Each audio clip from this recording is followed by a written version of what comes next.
அன்பிற்குரிய இஸ்லாமிய சகோதரர்களே, அல்லாஹ்வுடைய நல்லடியார்களே, இந்த இஸ்லாமிய மார்க்கத்தை பொறுத்தவரை ஒரு உன்னதமான ஒரு மார்க்கம், எளிய ஒரு மார்க்கம். இந்த மார்க்கத்தில் சொல்லப்பட்டிருக்கக்கூடிய கருத்துக்கள் எல்லாம் எளிமையானவை, மக்கள் பின்பற்றுவதற்கு தகுதியாக உள்ளது. இந்த மார்க்கத்தில் சொல்லப்பட்டிருக்கக்கூடிய கருத்துக்கள் என்றைக்கே முற்றுப்பட்டு விட்டது.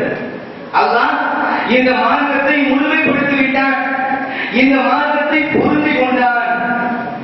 اليوم أكملت لكم دينكم وأتممت عليكم نعمتي ورضيت لكم الإسلام دينا. இந்த மார்க்கத்தை அல்லாஹ் ரப்பல் ஆலமீன் பொருந்தி கொண்டார், இந்த மார்க்கத்தை முற்றுப்பெற செய்து விட்டார். இந்த மார்க்கம் முடிந்து விட்டது. அதுவரை அல்லாஹ்வுடைய தூதர் என்ன ஒரு விஷயத்தை சொன்னார்களோ அதுதான் மார்க்கம். இல்ல, இது இப்படி கிடையாது. அல்லாஹ் சொல்லியிருக்கிறானா, ரசூலுல்லாஹ் சொல்லியிருக்கிறானா, இல்ல இப்படி ஒரு கருத்து உண்டு அப்படின்னு சொல்லி ஒரு கருத்தை சொல்றது, இல்ல இந்த நோக்கத்துக்காக தான் சொல்லியிருப்பாங்க அப்படின்னு சொல்லி ஒரு கருத்தை நாம சொன்னோம்னு சொன்னா அந்த கருத்து மார்க்கத்தால் ஏற்றுக்கொள்ளப்பட மாட்டாது. அது பிதாத்துகள்.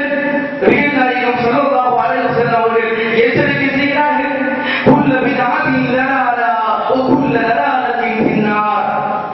பிதாத்துகள் எல்லாம் வழிகேடுகள், அந்த வழிகேடுகள் எல்லாம் எங்கே கொண்டு போய் சேர்க்கும் என்று சொன்னால் நரகத்தில். டிராபிக் ஜெயில்கள் நேரடியாக கொண்டு போய் சேர்க்கக்கூடிய இடம் என்னன்னு சொன்னா நரகம். நபிகள் நாயகம் ஸல்லல்லாஹு அலைஹி வஸல்லம் அவர்கள் எச்சரிக்கை செய்கிறார்கள். மார்க்கம் சொல்லியிருக்கக்கூடிய விஷயம் தான், அன்னைக்கு சொன்ன விஷயம் தான் இன்னைக்கு வரைக்கும். அன்னைக்கு அல்லாஹ்வுடைய தூதர் என்ன விஷயத்தை சொன்னார்களோ, எந்த விஷயத்தை எத்தி வைத்தார்களோ, எந்த விஷயம் கடமை என்று சொன்னார்களோ, எந்த விஷயத்திற்கு கட்டுப்பட வேண்டும் என்று சொன்னார்களோ அதுதான் மார்க்கம்.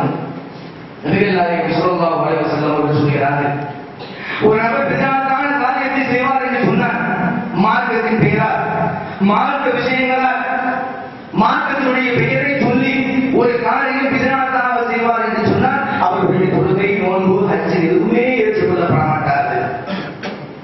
அவர் இந்த அளவுக்கு இஸ்லாத்தை விட்டு வெளியேறுவார் என்று சொன்னார், புகைத்த மாவிலிருந்து ஒரு முடி எப்படி இலகுவாக வெளியேறுமோ அதுபோல அவர் வெளியேறி விடுவார். நபிகள் நாயகம் ஸல்லல்லாஹு அலைஹி வஸல்லம் அவர்கள் எச்சரிக்கை செய்கிறார்கள். அன்பிற்குரிய இஸ்லாமிய சகோதரர்களே, அல்லாஹ்வுடைய நல்லடியார்களே, நபிகள் நாயகம் ஸல்லல்லாஹு அலைஹி வஸல்லம் அவர்கள் சொல்கிறார்கள், உங்களை வெள்ளை என்கிற பாதையினுள் விட்டு செல்கிறேன். அதனுடைய இருள் கூட வெண்மையாகத்தான் இருக்கும். நபிகள் நாயகம் ஸல்லல்லாஹு அலைஹி வஸல்லம் அவர்கள் சொல்கிறார்கள், அதனுடைய இருள் கூட வெண்மையாகத்தான் இருக்கும். அப்படிப்பட்ட வெள்ளை என்கிற பாதையினுள் உங்களை விட்டு செல்கிறேன் என்று சொல்கிறார்கள். அப்படிப்பட்ட மார்க்கத்தில் இருக்கக்கூடிய எதற்காக புலவ வேண்டும், எதற்காக புரிந்து கொள்ளாமல் திணற வேண்டும் நன்றாக தெரிகிறது. அரபா மைதானத்தில் ஒன்று கூடுகிறார்கள்.